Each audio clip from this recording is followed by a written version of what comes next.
السلام عليكم، ازيكم عاملين ايه؟ ساوند كور بعد ما نزلت الار 50 الاي الفي اي العاديه، السماعه انتشرت بشكل تقريبا هم نفسهم ما كانوش متخيلينه. السماعه انتشرت بشكل كبير جدا وكانت عباره عن خيار امن لاي حد عايز سماعه وما يوجعش دماغه بعد كده. المهم بعد فتره والطبيعي ان ساوند كور كانوا عايزين يستفيدوا من النجاح ومن الانتشار ده، فقرروا ان هم يعملوا نسخه تانية من نفس السماعه اللي هي الار 50 اي في اي ويسموها ار 50 اي ان سي، نسبه طبعا للنويز كانسليشن اللي اتضاف في السماعه دي. فهل السماعه دي فعلا حصل فيها ابجريد وحصل تطوير يستاهل انك لو عندك الار 50 اي العاديه تسيبها وتشتري دي مكانها، او لو انت ما عندكش اي نسخه من الاثنين اصلا تسيب الار 50 العاديه اللي تقريبا بنص سعر السماعه دي وتروح تشتريها ولا لا؟ طبعا كل ده هنعرفه في ريفيو النهارده، ودي الساوند كور الار 50 اي ان سي.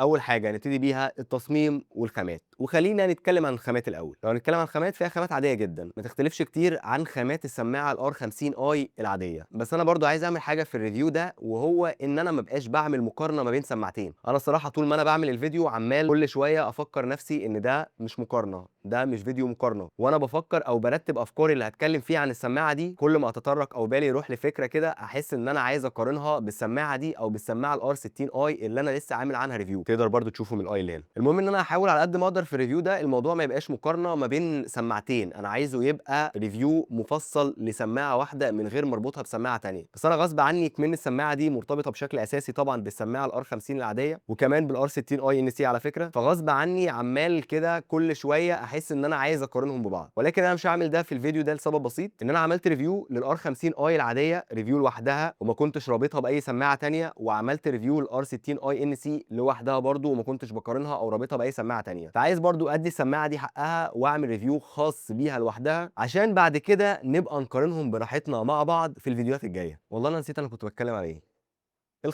الخامات خامات بلاستيكيه عاديه، خلينا خلاص مش هنقارن، ولكنها نفس السيم ونفس خط خامات ساوند كور اللي انا عندي مشكله معاه. عندي مشكله معاه لان مهما كانت الفئه اللي انت مشتري منها السماعه بتاعتك بحس ان في نفس الطابع او نفس القالب. يمكن الكواليتي بتاعت البلاستيك بتختلف شويه، يمكن وزن الكيس بيختلف شويه، يمكن خامات السماعات نفسهم بيختلفوا كتير الصراحه، ولكن كمجمل بحس ان الخامات واحده. خامات بلاستيكيه مع الوقت بتتخربش، وزن الكيس خفيف قوي قوي للدرجه اللي تبين لك رخصه، ولكنه برضو مش سيء قوي لهذه الدرجه. لو هنعمل كونكشن بسيط ما بينها وما بين السماعه الار 50 العاديه فلا، خامات الكيس هنا احسن شويه. بالنسبه للتصميم بقى هنا هنقف شويتين علشان ظاهريا واللي هيبقى باين لك ان هو ده نفس لغه التصميم بتاعت ساوند كور في كل سماعاتها، واللي بالمناسبه ده صح مش غلط خالص. السماعه دي هي تقريبا شبيهه لكل سماعات ساوند كور، ولكن هنا في فرق بسيط جدا ولكنه كان بالنسبه لي مؤثر قوي، عشان الكيس ده زي ما بيتفتح من فوق عشان تقدر تشوف السماعات وتستخدمهم، كمان بيتفتح من تحت، وده لان الكيس ده بتقدر تستخدمه كستاند للموبايل. وعلى الرغم ان انا كنت شايفها ميزه تسويقيه قوي في الاول او حاجه مش عمليه لهذه الدرجه، الا اني لما جربت الكيس ده لقيت ان الميزه دي من ألذ والطف الحاجات اللي جربتها من فتره كبيره جدا. تركايه بسيطه غالبا ما كلفتهمش 2 جنيه وربع، ولكنها عملت فرق في تجربه الاستخدام كبير قوي. الفكره ان انت هترتبط قوي بالميزه دي للدرجه اللي تخلي واحد زيي عنده عدد كبير قوي من السماعات اضطر اختار السماعه دي مخصوص علشان موضوع الستاند ده. ما عنديش مشكله ان في سماعات تانية عندي الكواليتي بتاعها اعلى بكتير او الصوت احسن بكتير او المكالمات احسن بكتير، انا مش عايز كل ده، انا عايز الميزه دي تحديدا. على العموم هي ميزه لطيفه جدا، ولكن للاسف الميزه دي اتشالت في كل الاجيال اللي جت بعد كده. مش كل الاجيال ولا حاجه، تحديدا الار 60 اي ان سي ما اعرفش بعد كده هيحطوها تاني ولا لا. المهم خلاص خلونا نقفل الكيس من تحت ونفتحه بالشكل العادي من فوق علشان نلاقي السماعات بتاعتنا. السماعات اللي خاماتها متوسطه زيها زي الكيس بالظبط، مش هقول ان خامات الكيس متواضعه ولكن خامات السماعه كويسه، لا، هنا تقريبا هما الاثنين بنفس الجوده. على العموم السماعه متقفله بشكل كويس، وكمان السماعه شكلها مختلف شويه لانها صغيره جدا في الودن، صغيره جدا عموما، ولكن على الرغم من حجم السماعه الصغير قوي ده لكنها مش اكتر سماعه مريحه لما بتلبسها لمده طويله. السماعه لما بتلبسها لفتره طويله بعيدا عن موضوع ان هي بتسد لك ودنك زيها زي كل السماعات تقريبا اللي بتيجي بالتصميم ده، اللي هو تصميم الكاوتش اللي بيدخل بالكامل في الودن، الا برضو انها بتوجع الحته اللي ورا الودن دي شويه كتير. الحقيقه انا مش عارف المشكله هنا فين، لان انا غيرت كذا مقاس للسماعه والمشكله فضلت هي. والفكره ان مقاس السماعه برضو ملوش علاقه، لو مقاس السماعه مش مناسب مش هتوجعني هنا. المهم لو انت مش شخص بيلبس السماعه بالساعات زي كده، فانت مش هتقابل مشكله قوي مع السماعه دي. كمان عندك في الكيس من قدام ليد صغير كده علشان يوري لك نسبه الشحن، مش بيوريك نسبه الشحن قوي يعني، لو ابيض فالسماعه تمام مشحونه، لو احمر فالسماعه اقل من 20% او اقل من 30%، مش فاكر الصراحه. حاجه كمان لطيفه في الكيس ده او في غطا الكيس تحديدا، هو انه تقريبا ما بيعملش صوت تماما وهو بيقفل. الموضوع ده الصراحه مريح نفسيا بالنسبه لي، لان انا بكره صوت تكة غطا الكيس العنيفه. لكن الكيس ده الصراحه انت مش هتقابل معاه اي صوت تقريبا، يعني انا لو رزعته حتى كده مفيش صوت. المهم ان بعد ما اتكلمنا عن التصميم والخامات، ندخل في الجد شويه ونتكلم عن تجربه الصوت في السماعه دي. ولما نيجي للنقطه دي بقى، انا بحاول على قد ما اقدر اربط لساني علشان ما اقارنش ما بينها وما بين السماعه التانيه الار 50 العاديه. ولا تتخيلوا الموضوع قد ايه صعب ان انا اعمل ده. كل ما اجي اتكلم عن حاجه احس ان انا عايز اقول طب ما السماعه.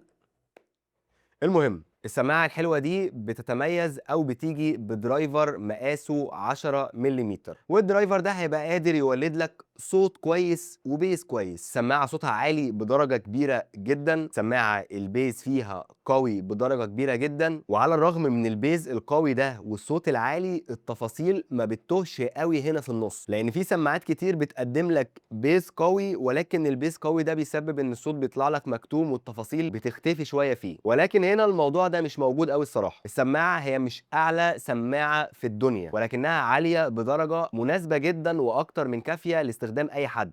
البيز كمان فيها هو مش اكتر بيز احترافي في الدنيا طبعا، ولا اكتر بيز نقي في الدنيا طبعا برضو، ولكنه بيز محترم وقوي وهيحسسك باشباع ان انت عايز تسمع بيز في ودنك. خلونا نقول ملخصا كده عن تجربه الصوت في السماعه دي، ان هي تجربه صوت اولا متوازنه قوي، وثانيا مناسبه جدا مع سعر السماعه او مع الفئه دي من السماعات. حاجه كمان لاحظتها في السماعه دي، ان على الرغم زي ما قلنا البيز قوي جدا، الا انه مش بيأثر بشكل كبير على اي محتوى سماعي انت ممكن تتفرج عليه. يعني لما جربت استخدم السماعه دي وانا بتفرج مثلا على حلقه في اليوتيوب، سواء كنت لابس سماعه واحده او لابس السماعتين في ودني، ما كنتش متاثر قوي او حاسس بفكره ان الصوت مكتوم، كنت حاسس ان الصوت طبيعي. ودي حاجه مميزه ودي حاجه كويسه، لانها مش موجوده في معظم السماعات التانيه اللي البيز بيكون فيها قوي بشكل مبالغ فيه. فالسماعه دي قادره تحقق توازن معقول جدا ما بين الدبدبه وما بين البيز القوي وما بين الصوت العالي، وفي نفس الوقت ما بين المحتوى الكلامي اللي انت بتبقى محتاج فيه تفاصيل عشان تقدر تميز الحاجه اللي انت بتسمعها. بعد ما اتكلمنا عن اداء الصوت بشكل تقريبا مفصل، خلونا نتكلم عن اداء السماعه دي في المكالمات. السماعه هنا بتيجي باربع مايكات متوزعين على السماعتين، مايكين لكل سماعه، واللي بيشتغلوا بفكره ان بيبقى فيه مايك لعزل الصوت ومايك تاني عشان ينقل الصوت. كمان في ميزه الاي اي عشان تحسن اداء او تجربه المكالمات. كل الكلام ده بقى نركنه على جنب ونتكلم بالكلام الفعلي. مش عارف ليه كل ما بروح من نقطه لنقطه تانيه احس ان انا عايز ابتدي اقارن ما بينها وما بين السماعات التانيه. موضوع تجربه المكالمات في اي سماعه انا بعمل عنها ريفيو بيكون صعب عليا شويه، لان انا ببقى محتاج انقل لك تجربتي مع كل الظروف اللي انا استخدمت فيها السماعه دي، وبما ان ده شيء صعب شويه يقترب من المستحيل، فانا بنقل لك المتوسط بتاع كل ده. فزي ما انا هنقل لك المتوسط، خليني اقول لك ان تجربه المكالمات في السماعه دي تجربه متوسطه. والتجربه المتوسطه على حسب رايي انا وعلى حسب تعبيراتي انا، هي تجربه بتبقى نوعا ما مريحه، ولكن ده ما يمنعش ان السماعه بتتاثر بشكل كبير جدا بالزحمه، زحمه شديده، المواصلات، الصوت العالي قوي اللي جنبك. زائد ان في مشكله كمان عندي مع السماعه دي، الا وهي ان التجربه مش دايما بتكون ثابته. يعني ممكن اعمل مكالمتين في نفس الظروف، مكالمه تبقى كويسه والتانيه تبقى مش احسن حاجه. واعتقد ان ده سببه هو موضوع الاي اي اللي بيتدخل في المكالمات ده، لان الاي اي بيحاول يعزل الاصوات اللي حواليك او بيحاول يعزل الدوشه اللي حواليك، فمن غير قصد بيعزل نسبه من صوتك برضو، وده اللي بيخلي المكالمه فيها مشكله او المكالمه مش واضحه. ولكن بعيدا عن الظروف اللي ممكن تكون نوعا ما قاسيه دي، السماعه لو هتستخدمها في بيت، في شغلك، في الشارع عادي، حتى لو في دوشه عاليه بشكل مقبول حواليك، لا السماعه هتقدر تعمل منها مكالمات بمنتهى السهوله ومش هتقابل معاها اي مشكله. الصراحه مش هقدر اجحد بحق السماعه دي في موضوع المكالمات ان انا فاكر تجربه المكالمات في السماعه الار 50 في اي العاديه، واسف ان انا بقارن ما بينهم في الحته دي، ولكن الموضوع ده انا افتكرته دلوقتي. السماعه دي حصل فيها تطور ملحوظ وملحوظ بشكل كبير كمان في موضوع المكالمات ده. فلو قصه المكالمات في السماعه بتهمك او هي جزء من اولوياتك، فلا يا معلم عادي، السماعه دي هتقدر تتعايش بيها ومش هتقابلك معاها اي مشكله. ممكن دلوقتي نروح لجزئيه كمان، وهي جزئيه المميزات الاضافيه اللي موجوده في السماعه دي، واولهم طبعا نجم الحلقه ونجم التطوير ونجم الابجريد، النويز كانسليشن. طيب علشان اقصر عليك الطريق، السماعه فيها نويز كانسليشن عادي جدا، ولا هو ادابتيف نويز كانسليشن ولا نويز كانسليشن مدعم بالاي اي ولا اي وجع دماغ، هو نويز كانسليشن طبيعي وعادي جدا. السماعه فعلا لما بتكون بتسمع حاجه وفي دوشه حواليك وحاسس انك مشتت، اول ما بتشغل النويز كانسليشن بيعزلك بدرجه مقبوله جدا، ولكنه نويز كانسليشن في الفئه، مش عايز اقول الاقتصاديه، ولكن في فئه مش بعيد قوي عن الفئه الاقتصاديه. هو نويز كانسليشن مش خارق ومش احسن نويز كانسليشن في العالم، هو نويز كانسليشن متوسط لاقصى حد. يعني لو حضرتك عمرك ما جربت النويز كانسليشن في حياتك وجربت السماعه دي وسمعت عليها الشيء او ايا كان المحتوى اللي انت بتسمعه وشغلت النويز كانسليشن، فجاه هتحس بفرق وهتبقى مبهور وهتبقى مبسوط وتبقى حاسس ان الله انا فجاه صوتي اتكتم من حواليا. ولكنك لو شخص جربت نويز كانسليشن تاني في فئات اعلى في سماعات اقوى من دي، لان اكيد القوي فيه الاقوى منه طبعا، فهتبقى عارف ان ده نويز كانسليشن على قد حاله خالص ومتوسط جدا. ولكن مش طبيعي ولا منطقي ان انا اقارن النويز كانسليشن ده بسماعه تانيه ب 3 4 5000 جنيه. ولكن فكره او الشيء اللي انا كنت متخوف منه ان النويز كانسليشن ده يكون عباره عن فكره دعائيه وان هو اداؤه في الحضيض خالص يعني، فالحمد لله لا، الموضوع ما كانش كده قوي، الموضوع كان نويز كانسليشن طبيعي. طبعا بجانب النويز كانسليشن ده في ترانسبيرنسي مود، واللي كان شغال الصراحه بدرجه اقل من المتوسطه، يعني ما تستخدموش، اقفله احسن لك. بعد قصه النويز كانسليشن دي هنلاقي الساوند افكتس او الايكولايزر، اللي اكتشفت ان في ناس كتير بتستخدمه وبتقعد تعمل صوت على مزاجها. الصراحه انا ما كنتش او انا مش من مشجعي او مش من محبي هذا الموضوع، يعني هي اذواق واراء، فكل واحد يعمل اللي يريحه، ما عنديش مشكله، المهم ان هو موجود وشغال بشكل فعال. يعني عندنا كمان الكنترولز عشان نتحكم في السماعه، وهي هنا بتتحكم فيها عن طريق التاب او اللمس، فعندك لحد 3 لمسات. هنا ممكن نقف شويه لان السماعه حساسيتها لللمس مش احسن شيء، فلو انت اخترت ان انت تخلي السماعه تعمل اي اوردر باللمسه الثالثه او تستخدم ال3 لمسات، الموضوع هيكون صعب بدرجه كبيره. السماعه غالبا هتحس ان انت لمستها مرتين مش 3 مرات. في المكالمات طبعا دبل تاب هترد، ولمسه مطوله هتكنسل، والكلام ده كله تقدر تخصصه سواء السماعه اليمين او الشمال على حسب اللي انت عايزه. السماعه ما فيهاش حاجات كتير الصراحه، فيها فيت تيست علشان تقيس المقاس بتاع التب مناسب ليك ولا عايز مقاس تاني، في برومبت تون علشان لما تلمس السماعه تعمل زي صفاره كده في ودنك تقدر تقفلها او تفتحها، فيها دول كونكشن كان شغال بشكل كويس، فيها فايند ديفايس، وممكن نشوف الفايند ديفايس صوته عامل ايه.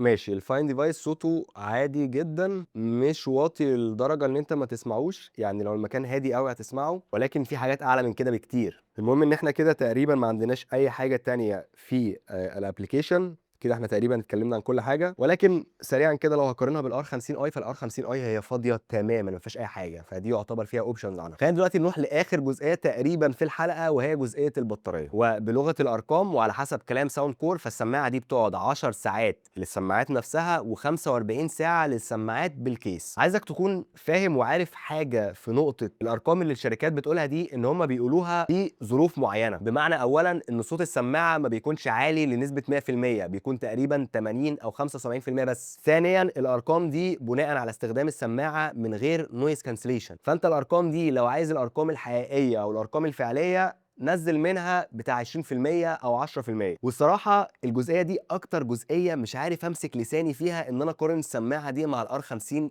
العاديه، ولكن انا برضو هحتفظ برايي لنفسي او لحد ما نعمل حلقه المقارنه ما بين السماعتين دول.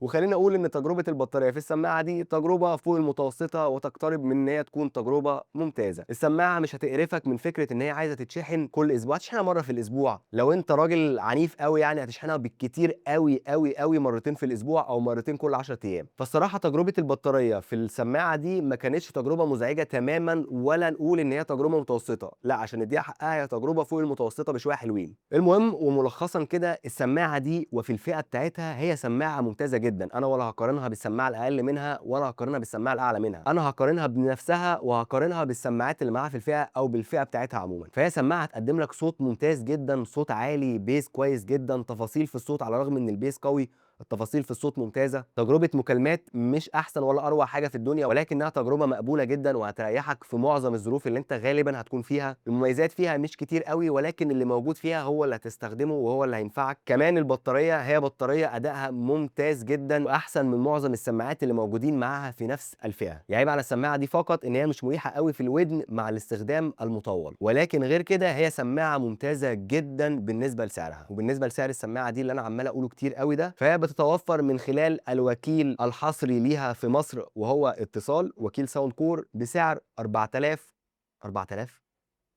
ايه، بسعر 1450 جنيه تقريبا. فعلى الرغم ان السماعه دي نازله بقالها كتير حوالي سنه، الا انها لحد دلوقتي سماعه ممتازه جدا وفعلا تستحق ان انت تشتريها. لو الفيديو ده عجبك واستفدت منه باي شكل من الاشكال، ما تنساش تعمل لي لايك وشير وسبسكرايب، وسلام.